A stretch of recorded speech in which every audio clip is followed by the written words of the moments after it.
And Yahweh, who rules over all, showed you what would come. In your dream, there was a great figure with a head of gold, with arms of silver,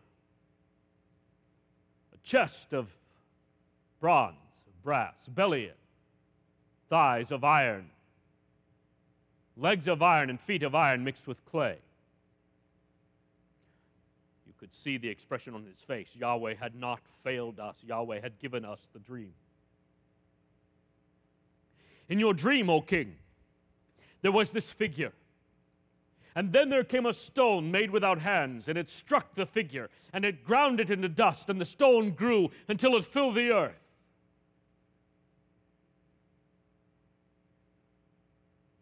Yahweh had not failed us. Here, O king, is its meaning. You, O king, are the head of gold. You, O king, are the ruler of the most powerful nation that the world shall ever know. Yahweh has said this. Your kingdom is a golden kingdom. You are a golden king. You are the head of gold.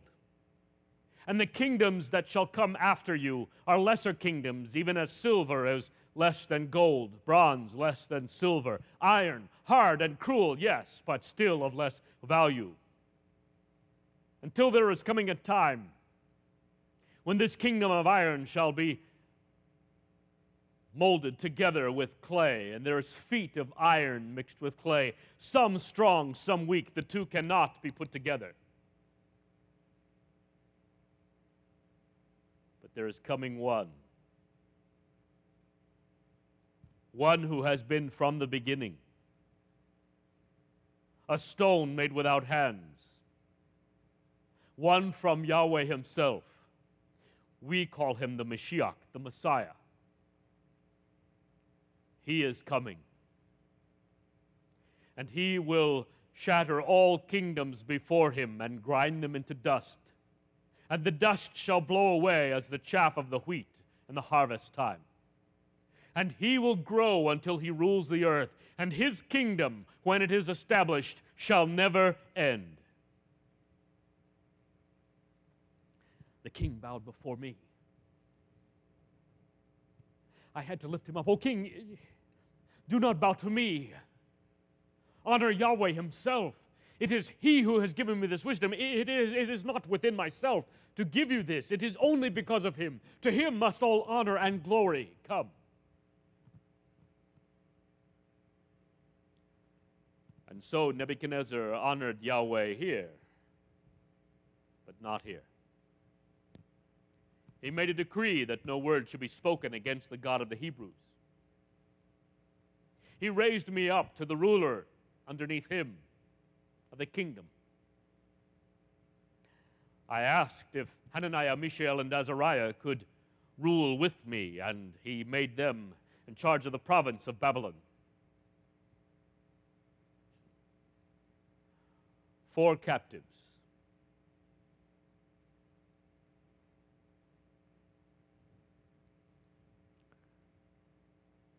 The king sent me away. And he had a statue built, a golden statue, 90 feet high and 9 feet wide, placed in the plain of Dura. And he had all of the leaders under his command, the governors, the satraps, leaders of the provinces, princes. They were all gathered there in the plain of Dura. The command was given that when the instruments would play, all would bow down. The command was given that when the instruments would play, the world would bow down to the statue that Nebuchadnezzar had created.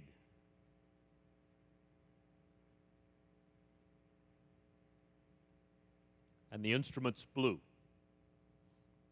They played. And the world bowed down. Except for 3 Hebrews.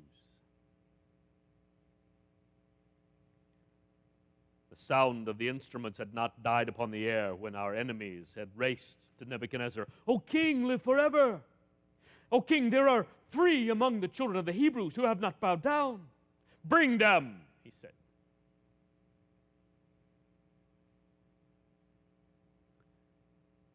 He knew them. My friends, Hananiah, Mishael, and Azariah. He smiled at them. And then he did something that no one expected him to do. He said, "We will play the instruments again, and then you will bow down."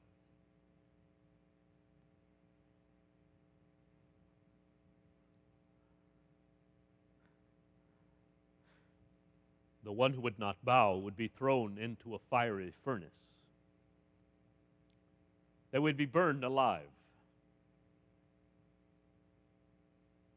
But for Nebuchadnezzar to give them a second opportunity, he was not the king of the second chance. Our enemies were dismayed until they heard my friend say, "O king, live forever. We will not bow down." It is true that should our Yahweh will, he can preserve us, but if not, we will not bow down. We will not disobey him. Nebuchadnezzar's countenance fell. He became so angry. He had the command given that the furnace be heated many times hotter.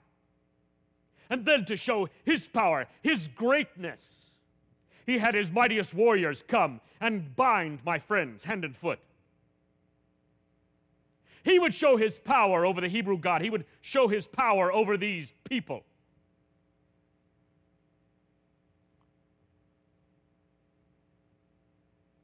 Hananiah, Mishael, and Azariah were taken to the furnace that had been heated so many times hotter. As they drew near the furnace, those bearing them were taken by the flames. The flames came out and engulfed them. They themselves died, perished. The bonds of my friends burned away, and there they stood in the midst of the furnace, with the world watching. And because they had chosen to honor Yahweh, Yahweh chose to honor them. And they walked there in the furnace.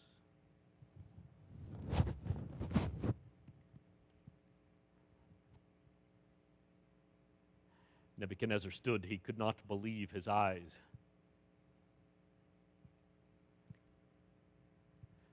Did we not cast 3 men into the fire, and yet there is a fourth, and the fourth is like unto one of the children of the gods. He is like a holy one. Come.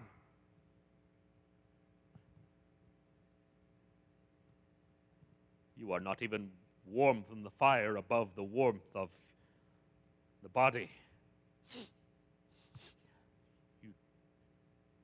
You do not even smell like the fire.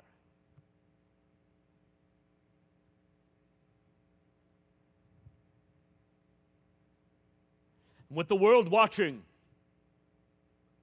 once again Nebuchadnezzar honored Yahweh here, but not here. Another command was given.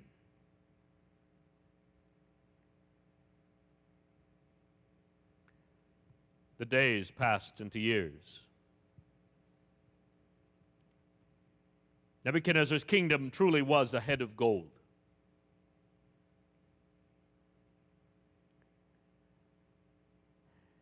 We would speak of it from time to time.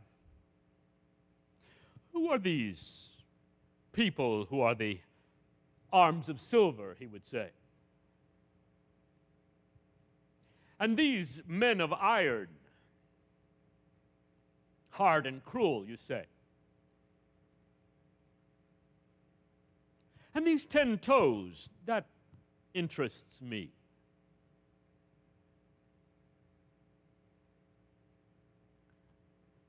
We became friends to the extent that such a ruler can be friends with anyone.